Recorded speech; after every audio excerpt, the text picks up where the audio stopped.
샬롬 반갑습니다. 12월 29일 화요일 아침입니다. 오늘도 저와 여러분들이 하나님의 말씀을 통하여 이 추운 날씨 가운데서 새 힘을 얻을 수 있기를 바라고요.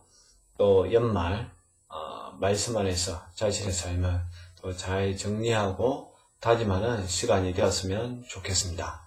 오늘 함께 묵상할 말씀은 디모데후서 3장 10절에서 17절에 있는 말씀입니다.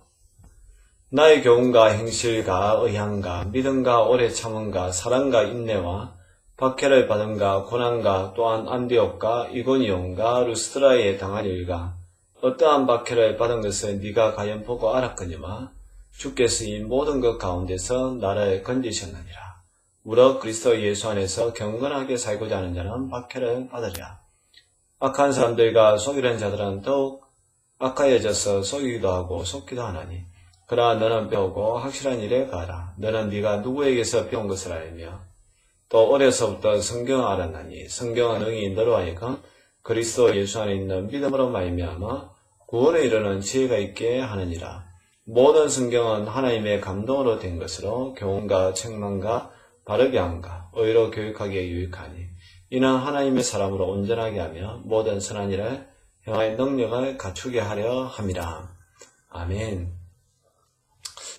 오늘은 그 성경의 능력에 관하여서 바울이 디모데에게 말씀하는 것을 볼 수가 있습니다. 특별히 그 바울은 디모데에게 자신이 복음 사역을 하면서 겪었던 고난에 관해서 이야기하고 있는데요. 그 10절에 보니까 10절과 11절에 보면 교훈과 행실과 의향과 믿음과 오래 참과 사랑과 인내 그리고 박해를 받은가 고난과 또 이 안디옥 지역과 이고니온 지역 또 루스드라 지역에서 당한 일 그리고 또 거기에서 어떠한 박해를 받은 것을 네가 이미 알고 있다. 그리고 그런 박해 가운데서도 주께서 나를 건지셨다라는 것을 갖다가 디모데에게 이야기하고 있습니다. 왜 이 말을 했을까요? 디모데에게 이제 디모데가 이제 주의 길을 걸어가는 사람이고 에베소 교회 목회자니까 주의 일을 하다 보면 이런 어려운 일들을 당하게 된다는 것입니다.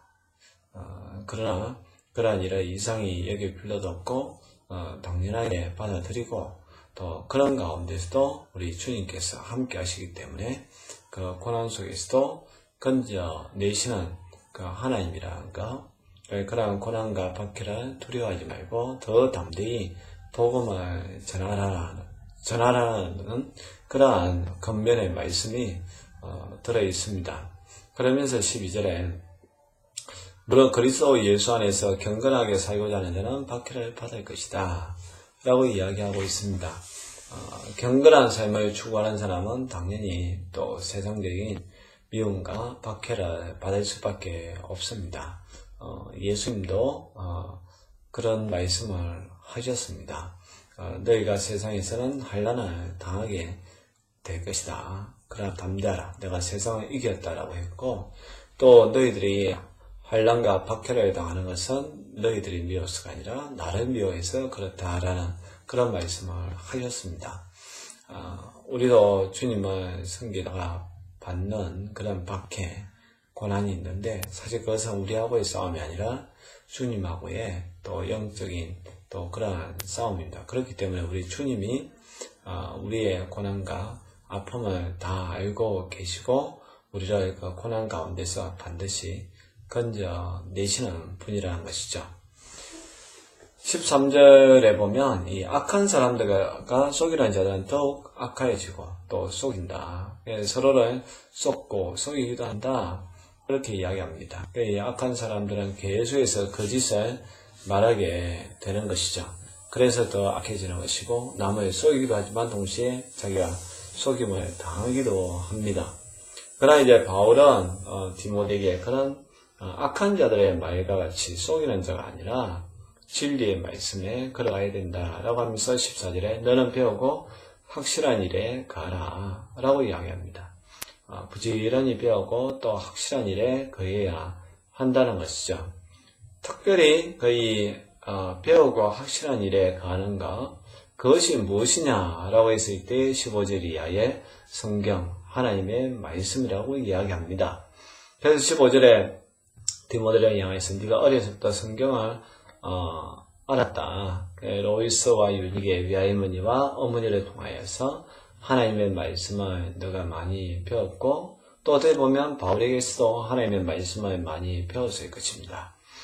너가 배운 그 성경이 능히 너로 하여금 그리스도 예수 안에 있는 믿음으로 말미암아 구원에 이르는 지혜가 있다라고 이야기합니다. 정말 우리가 구원받을 수 있는 그러한 지혜는 하나님의 말씀인 성경에 있습니다. 그런 의미에서 여러분들이 지금 이렇게 영상을 통해서 큐티를 하는 것 자체가 구원으로 이르는 길이라는 것이죠. 축복의 통로라고 할 수가 있습니다. 그러면서 이제 성경의 유의가 온전하게 하는 능력에 관해서 16절에서 17절에 이야기하고 있는데요. 모든 성경은 실제로 이 하나님의 감동으로 되었다는 것입니다. 하나님의 영으로 쓰여진 것이 성경입니다. 그래서 성경의 원제는 하나님이십니다. 그래서 우리가 성경을 하나님의 말씀이라고 이야기하는 것이죠. 그래서 우리가 하나님의 말씀을 들을 때는 경건한 자세로 들어야 되는 것이고, 또 귀담아 들어야 되는 것이고, 또 그 말씀이 내 안에서 살아 움직여서 나를 깨닫게 하고, 또 우리가 깨달은 말씀대로 이 세상을 살아가야 한다는 사실입니다. 그래서 이 성경을 우리가 잘 들으면 하나님의 감동으로 된 것이기 때문에 그 속에 교훈하는 내용도 있고 책망하는 내용도 있고, 또 우리로 하여금 바르게 살 수 있게끔 인도하시고 또 의로 교육하기에 유익하다라고 이야기하고 있습니다. 왜 성경이 이렇게 하나님의 말씀이고 또 이런 것들이 들어가 있는가? 17절에 있는 말씀처럼 하나님의 말씀으로 온전하게 하기 때문에 그렇습니다. 또한 모든 선한 일을 행할 능력을 갖추고 있기 때문에 그렇습니다. 바로 우리가 하나님의 사람으로 온전하게 되려면 하나님의 말씀인 성경을 부지런히 배우고 또 확실한 일에 가하고 그렇게 해야 한다는 것이죠. 또 우리가 선한 일을 행할 능력을 갖추려면 마찬가지로 이 하나님의 말씀을 배워야 됩니다. 그래서 하나님의 말씀 가운데 하라는 것을 하고 하지 말라는 것을 안 하는 것이 선하게 사는 사람의 길이라는 것입니다. 저와 여러분들도 계속해서 이 하나님의 이 말씀을 가까이 하여서 정말 하나님이 기뻐하시는 그러한 사람들, 배우고 확실한 일에 가는 사람들, 구원에 이르는 지혜를 얻을 수 있기를 바랍니다. 기도하겠습니다. 하나님 아버지, 우리가 하나님의 말씀인 성경을 가까이 함으로 말미암아 확실한 일에 가게 해주시고 구원에 이르는 지혜가 있게 해주시고 또한 하나님의 사람으로 온전하게 되게 해주시고 또 선한 일을 우리가 행하는 사람 되게 하여 주옵소서. 날마다 하나님의 말씀을 묵상할 수 있도록 도와주시고 또 이렇게 영상으로 하나님의 말씀 우리가 들을 때에 우리 하나님이 깨달음을 허락해 주시고 깨달은 대로 우리가 실천하게 하여 주옵소서. 예수님의 이름으로 기도합니다. 아멘.